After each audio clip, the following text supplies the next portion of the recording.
We actually turned the AC on, so I don't know. It's a big place and it'll take a while.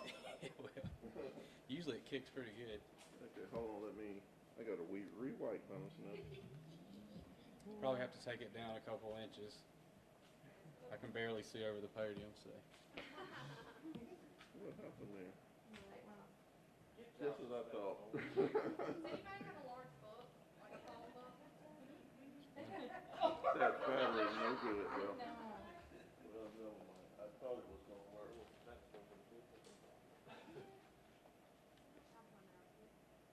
Okay, I'm rolling.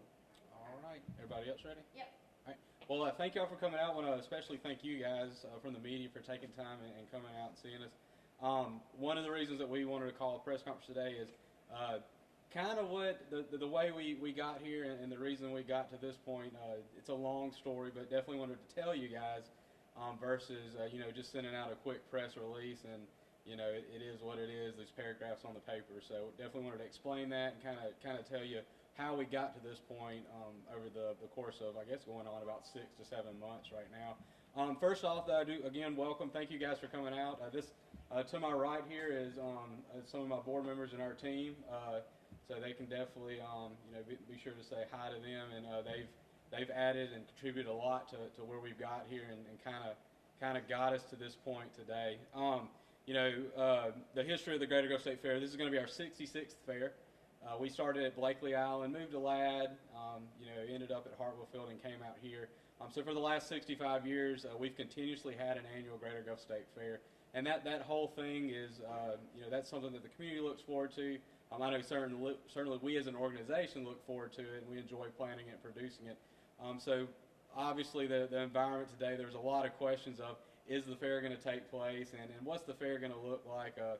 What's the 66th annual Greater Gulf State Fair going to look like? So I'm here today to tell you that we're going to proceed with the fair. It's going to look a little different, going to feel a little different, but we're definitely pushing forward. Over the course of the last 5-6 months, a lot of thoughts came into it, and I'm not going to lie to you. It has entered our minds at times of, well, can we produce a fair? What's it going to look like? Can we do it? And we came to the point and realized that we can do it.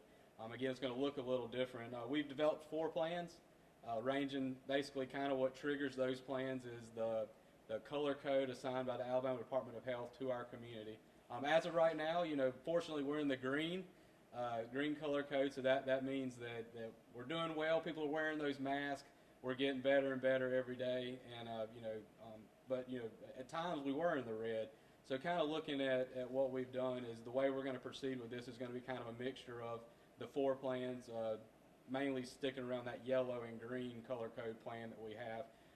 We'll talk about that in just a second. But these plans were developed based on the CDC guidelines provided, for venues and also for large events and festivals and things like that by the Alabama Department of Public Health information that they've provided us.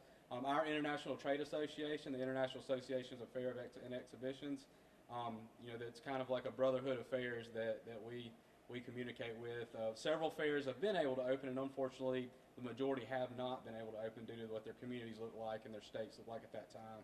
But we've learned, and we've talked to a lot of fairs, spent countless hours on conference calls, batting things back and forth, looking at their plans, whether that's Delaware State Fairs plans or whether that's Wyoming State Fairs plans, and see how they were able to provide an excellent event given the current COVID economy that we're in. And then also looking at the Outdoor Amusement Association that we're members of. They provided excellent guidance. In addition to that, the White House is planning to reopen America. So taking all that information and developing those 4 plans, and that's how we got here today. You can find those plans before we go any further. Those plans you can find at www.greatergulfstatefair.com/COVID, or just go to greatergulfstatefair.com and there's a tab there as well. So again, I told you the plans are based on what our color code based on the Alabama Department of Public Health is. And I mentioned that we're going to proceed like we're still in a yellow or red phase, out of an abundance of caution. What's that going to look like? There's obviously going to be social distancing. I think social distancing is probably the best thing that might have came from this, because nobody likes to be standing in a line and somebody right on top of you. So we're definitely going to be enforcing social distancing and encouraging that. There's going to be numerous signs, lots of communication throughout the grounds and the park about that. On top of that, there's also going to be dedicated clean teams on our side of the fair and also our partner side from North American Midway. Before you leave, you can take a look at the video that they've developed, kind of illustrating those intense cleaning that's going to go on with the rides and all the touchable surfaces. There's also going to be no indoor events this year, unfortunately, other than the restrooms in the back of the concourse, which we clean constantly. We just feel it's wise not to have anything inside, and that includes the marketplace, unfortunately. I know a lot of our vendors, we're trying to plug those folks into maybe some outdoor areas, but unfortunately, we're not going to be able to have that full and robust vendor experience that we've had previously. We're going to have a lot of family entertainment, and unfortunately, we're not going to be able to utilize the grandstand this year.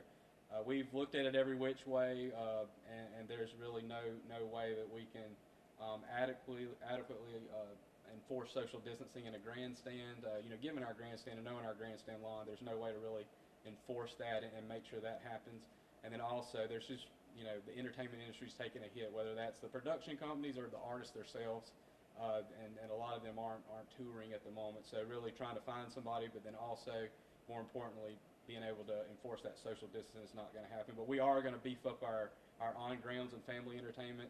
Right now, for the fair, you and your family can come. You can sit in the grandstand lawn in social distance circles, and at the moment, you can spend 3 hours watching entertainment together.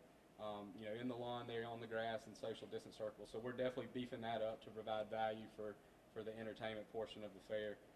We're going to have things from dedicated hotline and text lines that if you're at the fair, you're concerned about coming to the fair, you can text or you can call, get your questions answered. Or if you see something, if you're like, hey, I don't know if that should be happening here, maybe that needs to be cleaned, shoot the text. You'll be able to find that through the app that we'll talk about in just a few minutes, find all that information in there and be able to do that. We'll be temp checking and questionnaring all of our employees and volunteers every time they show up for a shift, and so we're definitely taking those increased steps to ensure everyone's safe. And then also we'll be increasing our amount of entry points and exit points.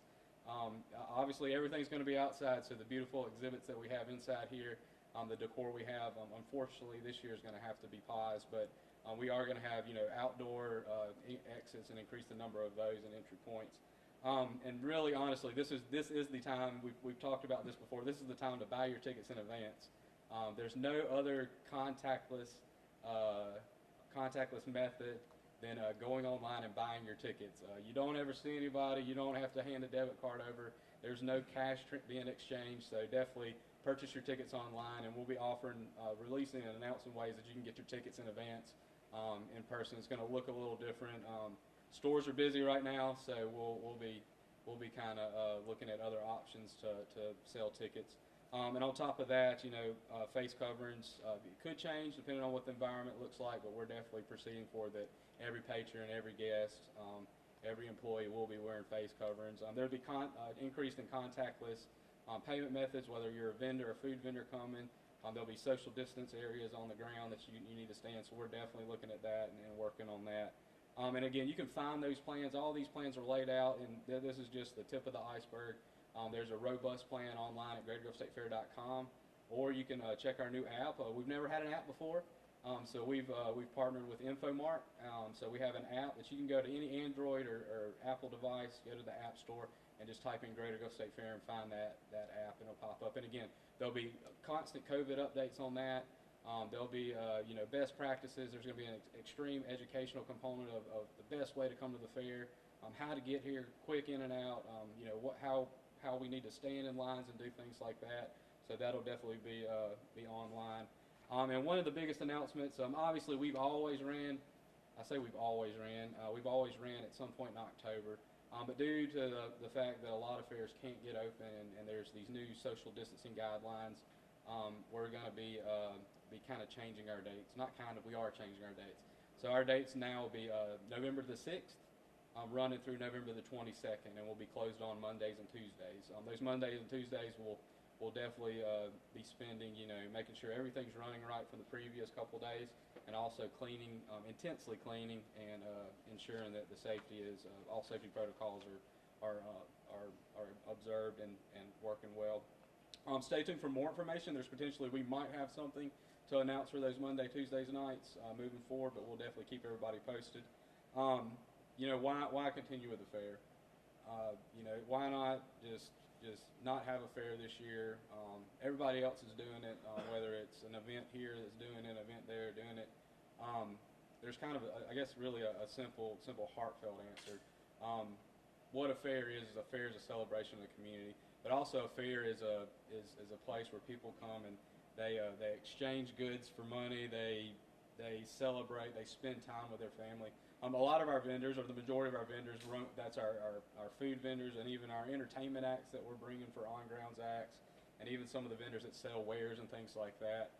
They've not worked all year.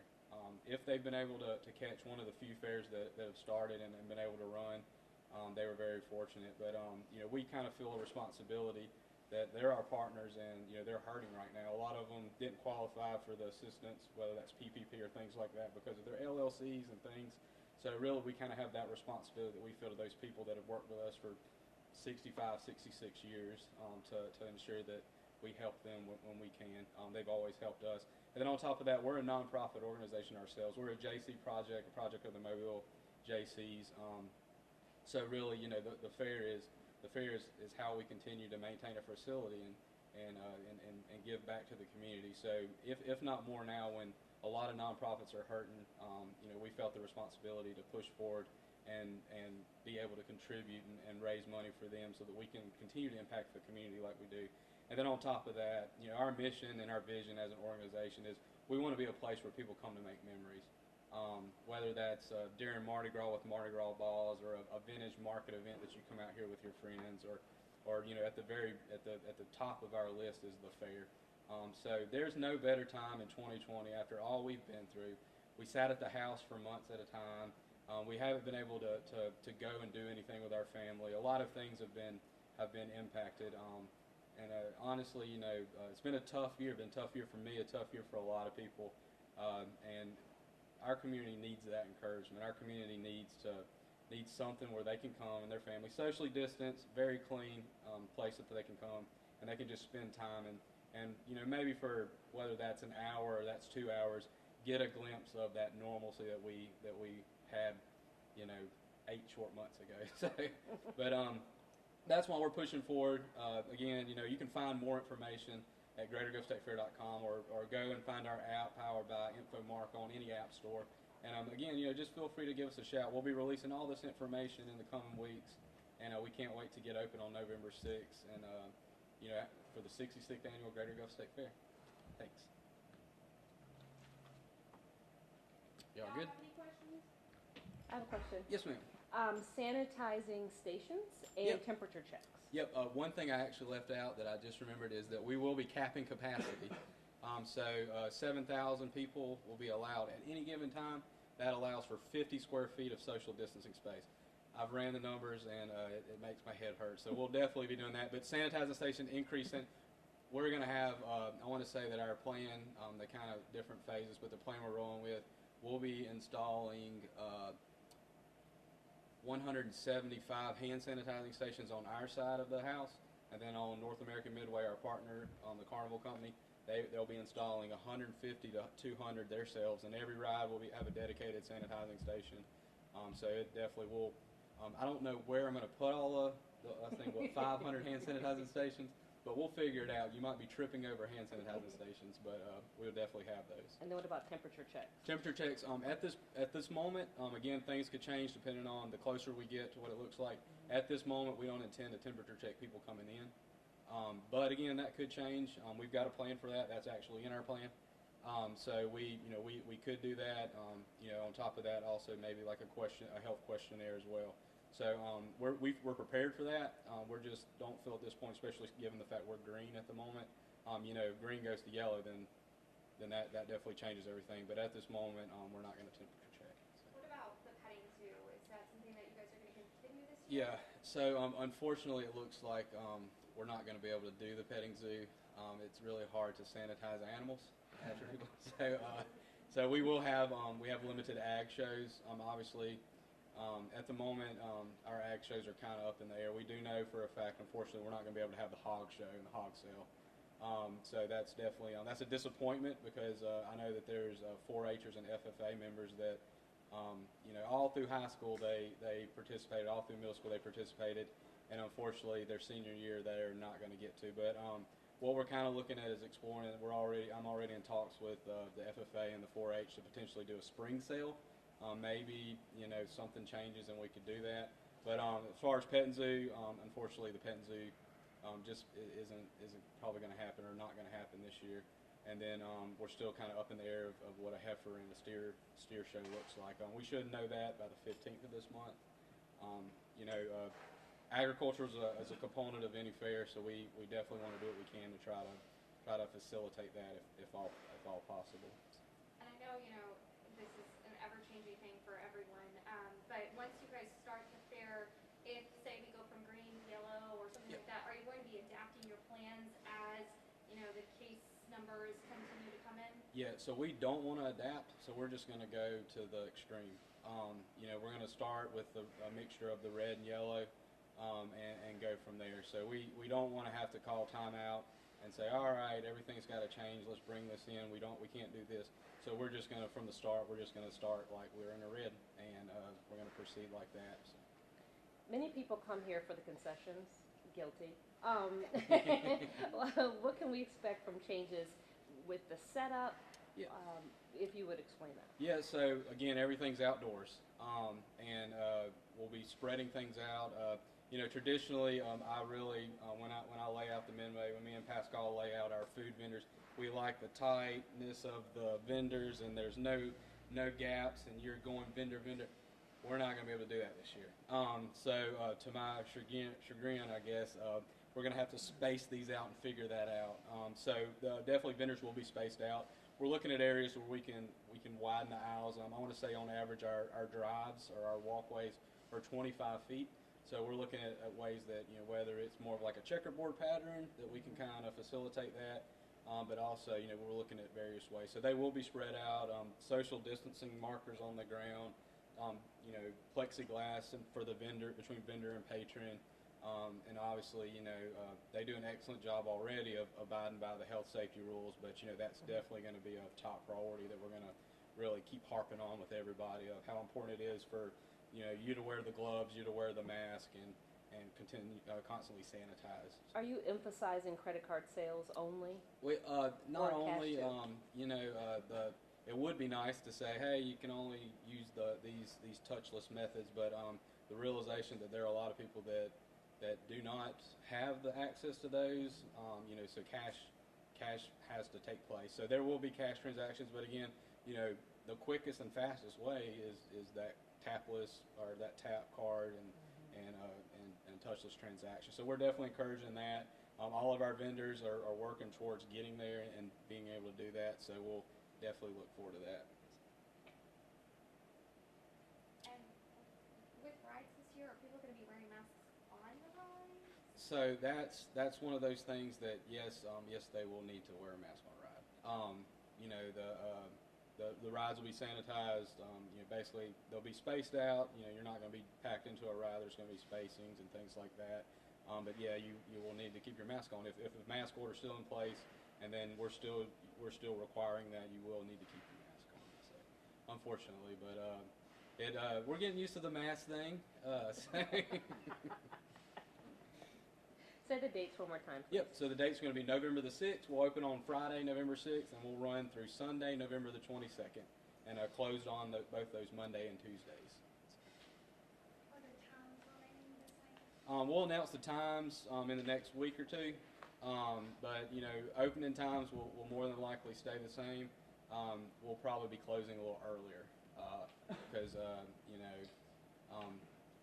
given time to the fact that we have to re-sanitize everything at close, and then also people need to sleep, so we probably will be closing a little earlier. When you say that there's a cap at 7,000 people. Yep. So if you're open all day Saturday, does that mean that only that many people can purchase those tickets, and then after that's done, or does that mean that you're going to be keeping up with who comes in and out? Yeah, so we'll be keeping up with who comes in and out, how many come in and out. And on top of that, social media is going to be vital because we'll be giving updates of how close we are to the cap at the moment, and when we're able to do that.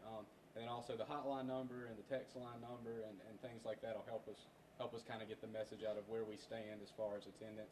But really, there's really no good way to assign a ticket. You know, unlike a movie or things like that, coming to the fair can be fluid. I know that there's several times in my childhood that we were going to the fair, then we weren't going to the fair, and we went the next day. So really kind of working on that. So we're, but fortunately, over the course, we've only had a couple times during our run, our normal 10-day run. So we're stretching out to 13 as well to give more time for people to choose their time to come. But fortunately, we've only had a few times during our run each year that we, max over that 7,000 at a time number.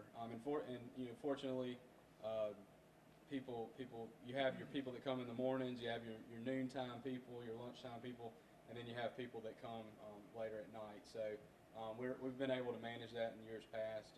Not really had an issue, but we'll definitely be posting to the community about that. The weather was so bad last year, cancellations and changes. If that proceeds to be the case, let's pray it doesn't, but will there be an extension ever, or is it just going to be in that window? Yeah, it's just going to be in that window. Also given we're gonna be closing the 22nd, which is the Sunday before Thanksgiving, and so kind of we've been able to work those extra 3 days in, and also hopefully the weather just works with us this year. Yeah, last year was terrible. It was a bad year last year with weather. I think my feet are still looking like prunes because of the rain. So, but we definitely, stretching that out. Also, the capacity and things like that. So, the stretch out was given weather and also to work with the capacity issues we're going to be having. So we have to order rain on Monday and Tuesday only. We do, yeah. If we need rain, I'd appreciate your weathermen working together on this one to order rain only on Monday and Tuesdays. All right, well, thank y'all, and again, we got a video over here. If you want to kind of get some shots of that, kind of illustrates the cleaning procedures. It's a good-looking guy starring in it, and so it's well worth it. So, but thank y'all again. Thank you. Oh yeah, and we have pins. Oh yeah, we have pins. We have pins and those if y'all want. Yes, it has everything. It can also be downloaded from fair.com.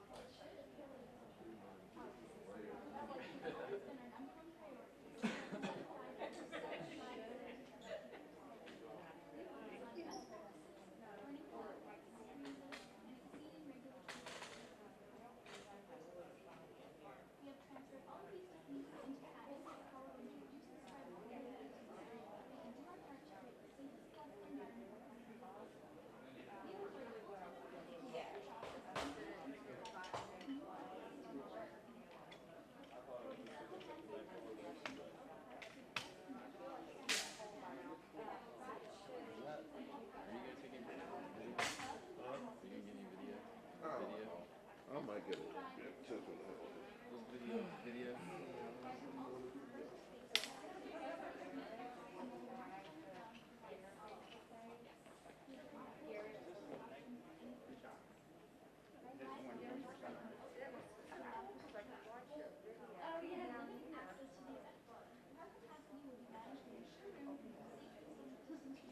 Get in there.